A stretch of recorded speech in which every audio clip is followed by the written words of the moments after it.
अगर आपके बाल झड़ते हैं, आपकी स्किन बहुत ज़्यादा लूज है, आप आयरन डेफिशिएंट हो, आपको गुस्सा बहुत आता है, आपकी आईज और आपकी स्किन बहुत ड्राई रहती हैं, आपको नाखून नहीं बढ़ते और आपके नाखून बहुत ही खुश्क हैं, इन सब की वजह सिर्फ ये है कि आपके स्टमक में आपका एसिड बहुत लो है।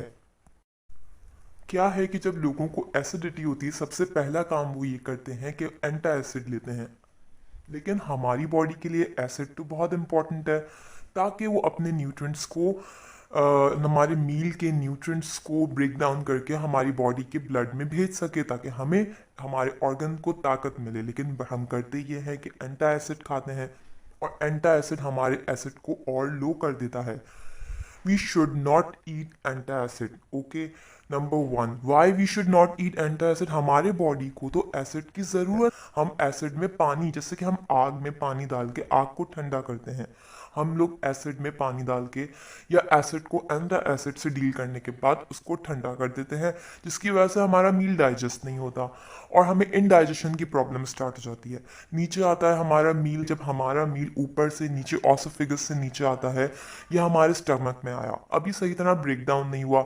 लिवर का काम था कि हमारे मील को ब्रेक डाउन करे, पर उसने कुछ काम नहीं ऐसा किया, क्योंकि हमारा लिवर भी थोड़ा बहुत कॉम्प्रोमाइज़ है। आजकल आपको पता है कि बहुत सारी चीज़, बहुत ज़्यादा हम लोगों को हार्मोनल इम्बैलेंस के प्रॉब्लम वजह से हमारा लिवर अच्छी तरह से वर्क नहीं कर रहा। अभी माशाल्लाह बकरा ईद है, आप लोगों को चाहिए कि बकरा ईद में लिवर का ख़ास तौर पे, जो बकरा ईद में लिवर्स होते हैं यानी कि कलीजियाँ होती हैं, उसमें विटामिन ए होता है। You know what is vitamin A? Vitamin A हमारे पेट के अंदर एक म्यूकसा लेयर होती है, म्यूकसा लेयर प्रोटेक्ट करती है फ्रॉम वायरस। ठीक है, please do not take antacid. ठीक है, do not take stress, do not drink water during meal, do not lying down after meal, and do not eat very frequently. जल्दी जल्दी खाने की क्या ज़रूरत है, च्यू करो, अच्छे से खाओ। हमारे नबी ने फरमाया खाने के बीच में पानी ना पीना, ये भी हमारे नबी सल्लल्लाहु अलैहि वसल्लम ने फरमाया। खाने के बाद ना लेटना, ये भी हमें उन्होंने ही बताया।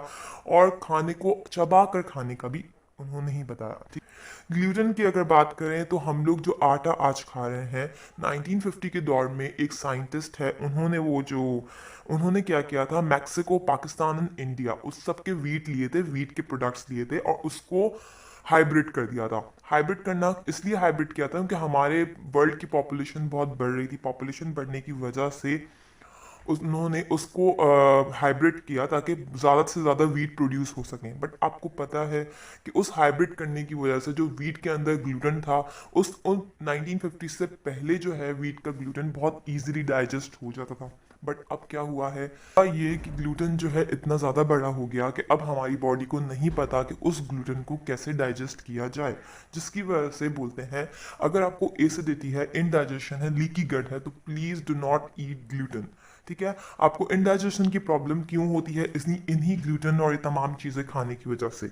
पहले तो आप अपने मील को आप सिलेक्शन सही करो, ताकि आपकी जो मैदा है वो उस चीज़ को डाइजेस्ट कर रहा है, आपके प्रोटीन डाइजेस्ट हो रहे हैं कि नहीं। अगर आपके प्रोटीन डाइजेस्ट नहीं हो रहे, इसका मतलब है कि आपकी म्यूकोसा लेयर हर्ट हो चुकी है। म्यूकोसा लेयर किस तरह बनती है? विटामिन ए से बनती है। विटामिन ए आपको किन किन फूड सोर्सेज से मिल सकता है, वो आपको डिस्क्रिप्शन बॉक्स में मिल जाएगा। ठीक है, डेयरी प्रोडक्ट्स क्यों अवॉइड करने हैं? डेयरी प्रोडक्ट्स इसलिए अवॉइड करने हैं कि आई टोल्ड यू कि वो फूड्स जो जल्दी डाइजेस्ट नहीं होते हैं, उनको अवॉइड करना बहुत लाजमी है। इसलिए डेयरी डेयरी प्रोडक्ट्स जिसमें मिल्क की प्रॉपर्टीज़ है, वो अवॉइड करना आप लोगों के लिए बहुत ज़रूरी है, ताकि वो जल्दी डाइजेस्ट नहीं हो सकते। हाँ, कुछ रेसिपी हैं जिनसे आप अपना एसिड रिफ्लक्स बेहतर कर सकते हैं।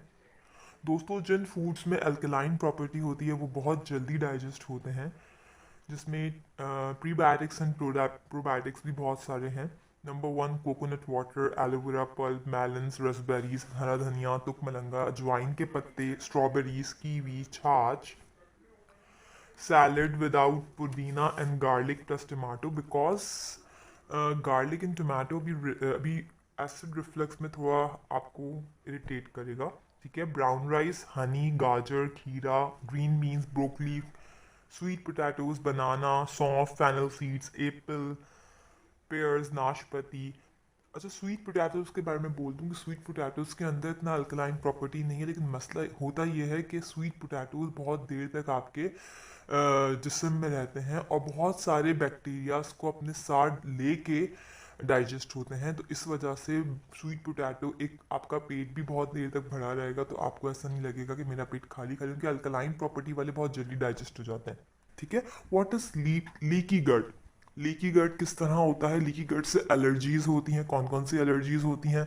जो आपको खुजली मचती है, आपको दाने हो जाते हैं। आजकल वैसे भी जो है ना, आप लोग बहुत ज़्यादा, बकरा ईद का सीज़न है तो आप लोग गोश्त खाए जा रहे हो, फिर थोड़े दिनों बाद आम, पहले आप लोगों ने आम खाए, फिर आप लोगों को बारिश हो गई और फिर आप लोगों ने बकरा ईद के गोश्त खाए, तो इन तमाम चीज़ों से आप लोगों को पहले तो इनडाइजेशन प्रॉब्लम हो गई, आप लोगों को डाइजेस्ट नहीं हो रहा, प्रोटीन डाइजेस्ट नहीं हो रहा, फिर होता ही है कि एसिडिटी स्टार्ट हो जाती है, फिर तीसरा जो होता है आपको एलर्जी हो जाती है। क्यों होती है एलर्जी?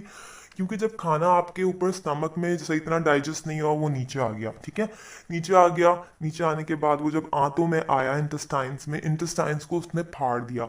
कैसे फाड़ दिया? वो डाइजेस्ट नहीं हो रहा। इंटेस्टाइन इतनी इतनी स्मूथ चीज़ है, आप बताओ उसके अंदर कहाँ से वो डाइजेस्ट हो सकेगा?